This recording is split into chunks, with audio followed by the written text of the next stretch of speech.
Import surcharge was designed to end a U.S. trade deficit which threatened the value of the dollar.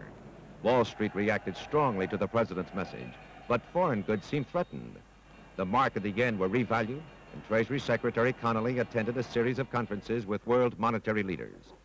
Japan's export position was damaged, and Tokyo strongly resisted U.S. policy. Denmark imposed its own import surcharge, but at year's end, a general trade war seemed unlikely.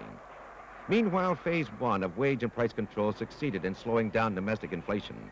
But even as housewives gained some relief, labor unions complained of unequal treatment and served only with reluctance on the wage control board established in phase two of the president's economic plan.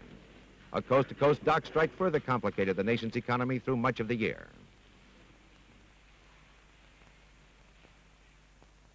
'71 was a year of crises for the national penal system. In November, prisoners at the New Jersey Penitentiary in Rathway seized hostages and took control of the prison. Governor William Cahill came to the scene and, by agreeing to hear inmate grievances, achieved the release of the hostages. Earlier in San Quentin, Soledad brother George Jackson, 2 prisoners and 3 guards were killed in what prison authorities said was an escape attempt by Jackson.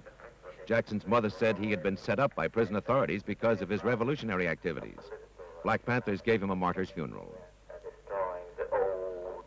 In Attica, New York, prison inmates waited for a response to a list of requests sent to state prison authorities. No reply was received, although conditions were admittedly bad. On September 9th, over 1,000 prison inmates seized 37 guards and held them for 4 days as they presented new and more militant demands, including amnesty for their acts. They met with 20 outside observers, among them lawyer William Kunstler and Black Panther Bobby Seale. But the amnesty demand proved a stumbling block. Governor Rockefeller refused to accede to prisoner requests to come to the scene. On September 13th, state police and National Guardsmen moved in. Prisoners stood with knives at the throats of the hostage guards. Helicopters laid down a cloud of tear gas. Police sharpshooters were ordered to shoot the prisoners threatening the guards. There was a short burst of gunfire, and within minutes, 40 men were dead, including 9 of the hostages. At first, prison officials reported that dead guards' throats had been slashed. But the coroner's report later established that all the deaths had been caused by police gunfire. Governor Rockefeller and Corrections Commissioner Oswald again promised prison reform. In Uganda, the government of long-term President Milton Obote was overthrown in a military coup led by General Idi Amin. Amin charged Obote with tyranny and said that he would hold free elections as soon as the country was returned to order. In the Sudan, leaders of an aborted coup are executed. The rebels, backed by Russia, were successful at first and deposed President Mohammad Numeiry. But 3 days later, Numeiry, with the help of Libya and Egypt, returned to power.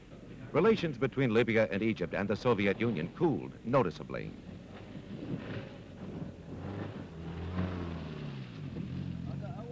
In Morocco, another unsuccessful coup. Army officers and cadets stormed the summer palace and killed 93 guests. But King Hassan escaped and the revolt was suppressed.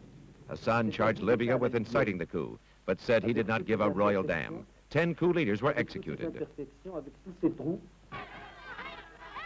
Crowds take to the streets in Cairo to support President Anwar Sadat as he puts down a coup. Vice President Ali Sabri and secret police officials plotted Sadat's overthrow. But a loyal officer brought Sadat secret tapes reporting his conversations. Sadat took immediate action, fired Sabri, dismantled the secret police, and burned the incriminating tapes and other documents. Sabri and 3 other coup leaders were condemned to death, but Sadat commuted their sentences. Later in the year, Sadat warned the Egyptian army that war with Israel was at hand because there was no longer any hope for a peaceful settlement. Sadat had earlier said that 1971 was a year of decision in the Mideast. However, at year's end, peace still prevailed as Golda Meir visited the White House on her annual pilgrimage for more Phantom jets.